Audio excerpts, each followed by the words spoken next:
Bienvenue sur notre page lecture paisible. N'oubliez pas de commenter, surtout de dire comment vous trouvez l'histoire de ce roman. Ainsi, nous verrons ce que les uns et les autres pensent. Chapitre 9. À la fin de la première semaine qu'Hector passa à Paris après son séjour à Abidjan, il se rendit comme il avait promis à Bruxelles. En effet, il avait pris l'engagement de porter lui-même le colis de Mikényan au lieu de le poster. Cela lui permettrait de faire connaissance avec les membres de la famille de Chana vivant en Europe.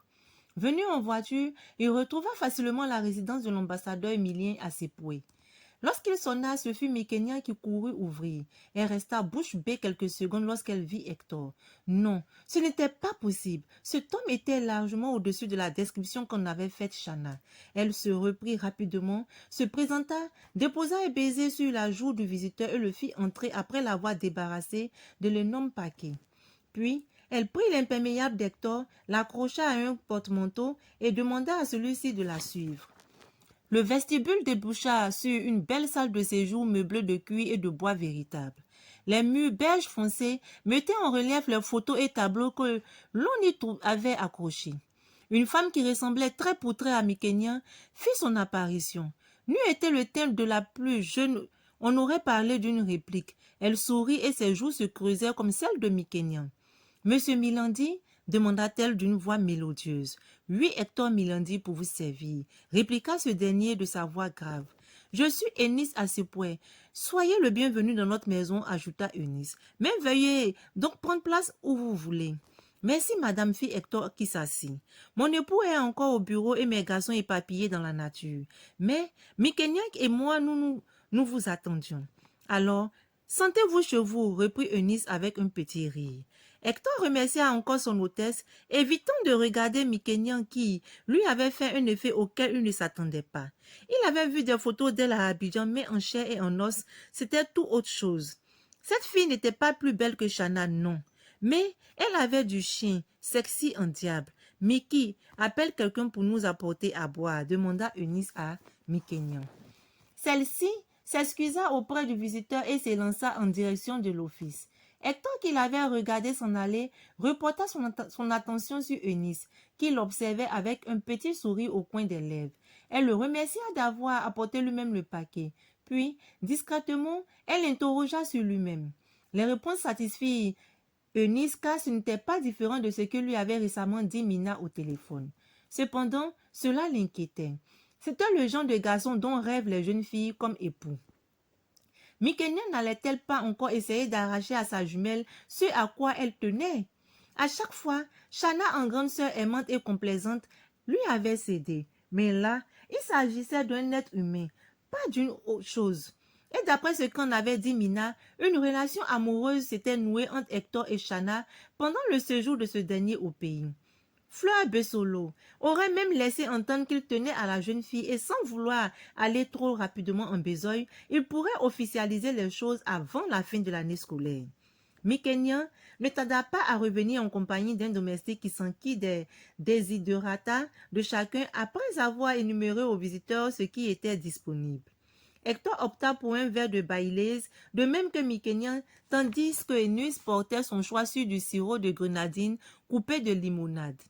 Mikényan se chargea d'apporter les cacahuètes ainsi que des croquettes et biscuits salés. Pendant que l'on prenait ce qui était en quelque sorte l'apéritif, Mikényan feignit de s'intéresser aux études et à la carrière naissante du jeune avocat.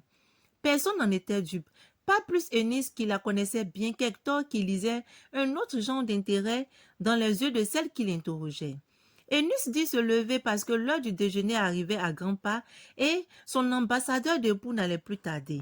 Elle s'excusa auprès d'Hector et se leva. Demandant à Mikényan de tenir compagnie à leurs visiteurs, ce qu'elle s'empressa d'accepter. Eunice l'avait fait pour la forme. Elle savait pertinemment que sa fille n'avait qu'une envie, rester seule avec cet homme qui la fascinait déjà. La mère eut pitié d'elle-même, se demandant où Dieu avait trouvé cette fille étrange qui lui avait envoyée au péril de sa vie. Elle ne comprenait toujours pas comment Mina pouvait parler de Mikényan comme d'un ange. Vivement la rentrée, que Mikényan reparte chez ses parents parce que elle, Eunice, la génitrice, avait du mal à vivre avec elle.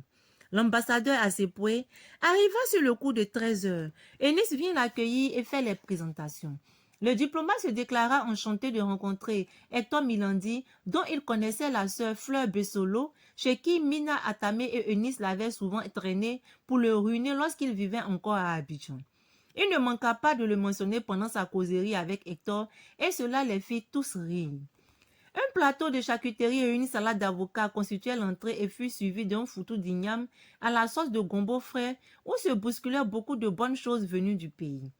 Une salade de fruits surmontée de chantilly vint en close ce copieux repas arrosé d'un excellent vin. Hector remercia profusément ses hôtes en sortant de table. Eunice proposa alors de passer au petit salon pour le digestif. Hector refusa poliment cette offre, mais Emilien insista, l'encourageant à prendre juste une lame de Cointreau. Eunice et Mikenian choisirent une liqueur à base d'abricot dont elle ne but que l'équivalent d'une cuillère à café, déclenchant un mouvement d'hilarité chez les deux hommes. Hector dut mettre fin à cette sympathique atmosphère dans laquelle il avait passé presque toute la journée. Il devait retourner à Paris en voiture. Il demanda donc à se retirer après avoir laissé ses coordonnées. Mais Emilien tenta de l'en dissuader, suggérant plutôt que Mikenian l'accompagne refaire le tour de Bruxelles qu'il avait visité depuis si longtemps. Alarmé, Eunice plaida pour qu'il n'en soit rien et qu'Hector puisse rentrer tranquillement chez lui, se reposer pour faire face à la semaine chargée qui s'annonçait pour lui. Le jeune homme lui en fut reconnaissant car il craignait de se retrouver seul avec Mikenian qui l'avait si profondément troublé. Il était évident que cela arriverait un jour ou l'autre, mais il préférait que ce ne soit pas maintenant. Au volant de sa voiture, Hector n'avait cessé de penser à Mikenian. Sœur jumelle de Chana, surprenant. Elle ne se ressemblait guère physiquement et il en était quasiment sûr, encore moins moralement. Et puis, il avait compris que monsieur et madame Asepoué étaient les parents de Mikenian. Comment pouvait-elle être la sœur jumelle de Chana, fille de Josias et de Mina Atame? Peut-être l'avait-il adoptée. Pourquoi, puisqu'ils ont 3 enfants? Hector se promit d'en discuter avec Chana au téléphone tout à l'heure lorsqu'il appellerait, entre autres, pour lui faire le compte-rendu de sa visite aux Asepoué. À peine Hector eut-il quitté la maison des Asepoué que les garçons rentrèrent. 3 basketteurs de Harlem, plutôt car ils en avaient l'air et les manières. Surtout Johan et Amiel, les 2 fils Atame qui avaient hérité de la grande taille de leur père. Ivan Asepoué ne mesurait que 1,80 m, mais lui le tenait de son côté maternel, Emilien étant de taille moyenne. Dans cette maison où presque tout le monde était polyglotte, ils s'exprimaient la plupart du temps en anglais. Les garçons, comme on désignait le groupe, se dit désolé d'avoir manqué le visiteur. Chana, habituellement si réservée avec ses grands frères, n'avait pas raté une occasion de leur parler de cet ami si cher. Il savait qu'elle en était amoureuse et aurait voulu que le gars comprenne à qui il aurait affaire s'il s'avisait ce cher Hector de faire le malin avec Chana. Les pauvres ignoraient qu'eux-mêmes tomberaient les premiers sous le charme de ce dernier. Après le dîner, tandis que les garçons s'affrontaient sur le net avec un jeu électronique, Mikenian rejoignit rapidement sa chambre parce que, prétendit-elle, elle tombait de sommeil. Trop occupée à se battre, ses frères ne la taquinaient pas. Eunice et son mari se regardaient d'un air entendu. Mikenian haussa intérieurement les épaules et s'enfuit s'enfermer. Madame et monsieur Asepoué pouvaient penser ce qu'ils voulaient, elle s'en fichait parfaitement. Oui, ils étaient ses géniteurs et puis, elle n'avait pas demandé à venir au monde, elle. Et s'ils ne l'appréciaient pas, eh bien tant pis. Chana sursauta quand son téléphone sonna. Elle ne regarda même pas le numéro avant de répondre. Allô? Oui, allô. Comment va la plus belle des femmes, l'amour de ma vie? Oh, Hector, je vais bien, mon chéri. Et toi? Je vais bien, sauf que tu me manques terriblement. Interrompant la conversation, Chana rit un bon moment avant de recommencer à parler. Un peu surpris, Hector rit aussi. Pourquoi ris-tu autant, Chana chérie? Parce que je viens de me rendre compte que mon cœur se trouve entre les mains d'un délicieux flatteur. Non, je ne flatte pas. Je dis ce qui est. D'accord, d'accord. Le temps, lui, nous dira ce qu'il en est réellement. Compte pas là-dessus parce que je ne me lasserai jamais de toi. Tu vois, monsieur et madame Atame, nous serons encore eux un jour. Alors là, tu prends un gros pari parce que madame Atame, monsieur Atame, c'est la crème des crèmes en matière de mari. C'est vrai que nul n'est parfait, mais c'est quelqu'un d'exceptionnel.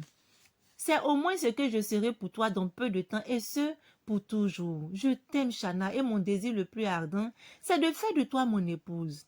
Amen. Bon, est-ce que tu as été à Bruxelles? Oui, pas plus tard que ce matin. J'ai vu la famille et j'ai remis à Mikenian son paquet. Elle était très contente. Alors, mon chéri, alors quoi, mon amour? Tu as vu Mikenian, non? Comment tu la trouves? Oui, j'ai vu Mikenian. C'est aussi un beau brin de fille, mais tu es infiniment plus belle et plus intéressante. Ta sœur est charmante, mais je la trouve un peu bizarre. C'est gentil de trouver celle que vous prétendez vouloir comme belle-sœur un peu bizarre, cher monsieur Milandi. Chana et son interlocuteur se mit à rire. Et Hector, bien plus pour que Chana ne se doute de rien, il n'avait pas osé dire quel trouble il avait ressenti en présence de cette Mikenian. Et cela, d'autant moins qu'il s'était dit que cela lui passerait. Et il valait mieux pour lui qu'il en soit ainsi. Depuis quelques années, il avait fait le ménage dans sa vie et bien qu'il soit un être d'une sensualité extrême, il avait conclu un arrangement avec une jeune femme. En effet, sans entretenir vraiment une relation amoureuse, il se voyait assez souvent et parfois se rendait service comme on le dit pudiquement en Côte d'Ivoire. Il était entendu qu'une fois marié, il mettra fin à cet arrangement comme l'avait accepté sa partenaire.